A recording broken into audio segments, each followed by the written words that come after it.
So mindset hack for today relates to sleep and gratitude. How does that work? Ever thought about when you look at the two most known gratitude exercises, which is one, gratitude journal, where you need to write down three things that you're grateful for, and the three blessings exercise, where you journal about three things that went well today and why, by Martin Seligman.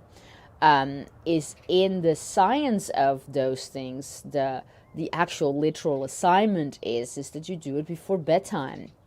That's why the three students that have been eyeballing these mindset hacks and then repeat them on their own mindset hack videos, please get the science right, guys, because after dinner, no, you got to stick to the actual assignment. If you want to have the effects, you got to work with the right setup, the right questions, and the right timing. Otherwise, it's just going to be bad science and not going to be as effective. So the promises that you make to people are incorrect. So get it right. Watch my video several times, because then you can rip it off in a good way. So I'd prefer to teach you in a way by which you can understand it, which I think that my videos are clear, but you can rip it off in the right way. So does that make sense? Okay, so just do a better job ripping it off. So I want you to sort of, everybody to think about, right, is that when you watch these videos, get the instructions right. Because that's the difference between them working and not working. Does that make sense? So, okay. Why are these, in essence, reflection exercises? They're intentionally before bedtime. And that is because, it's not just because it's an evaluation at the end of your day, which is, of course, helpful because the day is over. It is also helpful because it sort of allows you to in essence calm down rather than running upstairs and lying in bed. It's more like you're having a moment of peace before you go to bed. That probably helps with your sleep. But the real reason is it's about what are the thoughts that you're having right before you go to sleep. And so scientific research has shown, I believe by Dr. Wood, who is a very so there's a few names involved with gratitude research, which is Emerson, Dr. Wood, and then there's also some studies done in China where gratitude is also researched a lot. Is that they discovered that this, whatever you ruminate or think about before you go to bed, has a huge effect on if you're going to fall asleep or not, right? So if you're ruminating on problems and what's going wrong and what's negative, then you actually fall asleep less fast. So it's kind of like a neuroticism type thing. But it's also you wake up earlier. So your amount of sleeping hours is less as well. And so they found out that by actually having your last thoughts being about gratitude, whether you use one exercise or another, or you come up with an exercise of your own that sort of incorporates gratitude.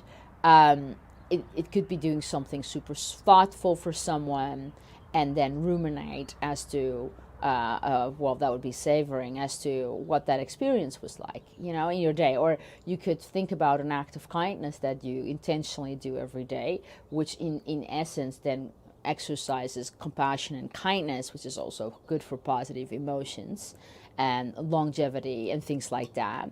It gives you better relationships, and then you actually end up reflecting on that in a gratitude exercise. So that is a really beautiful thing to do. So that's the mindset hack for today, is to actually combine a random act of kindness and then reflect on that before the end of the day. And I would wrap it up in the three things that went well today exercise. So what are three things that went well today, and why is in relation to a random act of kindness that you did, that is out of the ordinary, not the same thing, like if you cook dinner every day, that doesn't count. random act of kindness that you did. Now, I would recommend that the random act of kindness is something thoughtful that you do for someone that who is in your life, so not a stranger in this case, which is great if it was a stranger. But I want you to do something thoughtful for, let's say, someone that you work with. Because the benefit of that is that scientific research has also shown where companies have a culture of gratitude, that employees tend to be happier, more productive, more satisfied to work there, if that makes sense. And so there's just better relationships. There's a lot of research done that gratitude is almost like love. It's like the thoughtful expression of gratitude is an expression of love in some way. So you end up sort of wrapping all of positive psychology around you, because you are exercising gratitude, you're exercising random acts of kindness, and you're also sort of like abiding by the sleep research that has been done, that the longer that you sleep and the quicker that you fall asleep, which means that you sleep longer, because we are biologically designed to have 8 hours of sleep. And no matter how much you want to argue with me, the scientists disagree with you getting less than 8 hours of sleep. Just want to put that out there, which relates also to your heart, which relates to your insulin levels, which relates to your ability to process harder events in your life and things like that. So use the gratitude to reflect on the kindness in order to sleep better and longer. And so, final little piece of research that I want you to talk about, to give you, so to kind of drive this home a little bit. So it is indeed about neuroticism, yeah? Neurotic thoughts or spinning thoughts, problem thoughts before you go to bed, worry thoughts, right? That sort of like is sort of keeping you awake, but also disturbing your sleep. The opposite of that is creating beautiful thoughts that you can fall asleep to, and sort of like create a more positive outlook in your life. So that's what really the benefit of gratitude is. It's about the positive outlook that you have on life in general, that creates that. This is why it's so important to sort of like exercise this gratitude muscle of yours. And one of the most stressful times in a person's life, without there being like a death or a divorce or something like that, is the first year of college.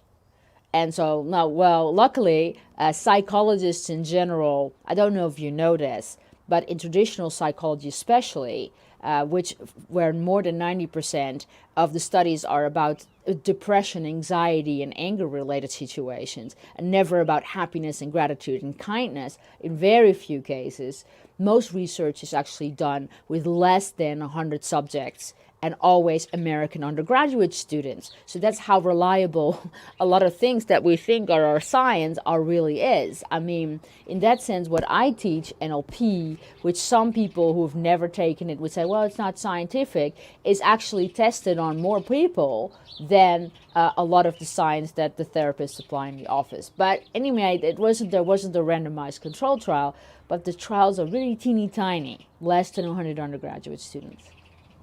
A positive psychology is actually very different because it's a very modern type of psychology. So internet research is really used, which means that you can literally reach thousands and thousands of people around the world. So actually I find it even though it's a very subjective science, so you're like on a scale of 1 to 10, how grateful are you? It's subjective, but it is actually, the research is hey, subjective happiness. Isn't that what it's really about? You either think that you're happy or not. It's not what somebody else evaluating if you should be happy or not. So in any case, what it showed in that stressful first year of undergraduate studies, they measured at the beginning of the year who had the most grateful natural disposition. So there wasn't a real intervention. There was just a measurement of who is more grateful than the other. And they discovered, after some time, they measured the stress levels of these students, and they discovered that the more grateful students were actually experience much less stress in their world, but they're having almost the exact same life. So that, and less stress means more sleep and things like that. So that's why it's totally worth it to develop your gratitude muscle, so to speak. If you're interested in actually learning NLP combined with these positive science mindset hacks, fully and completely integrated, then go to courses.globalnlptraining.com or go to forpositive.com. And the courses are going live pretty soon. Contact me for a little discount because we are not live yet, so we have a pre-sale. And otherwise, I'll see you back tomorrow, 9 o'clock Los Angeles time, noon Miami, 6 p.m. in Amsterdam, and midnight on Bali. And those are our live NLP training.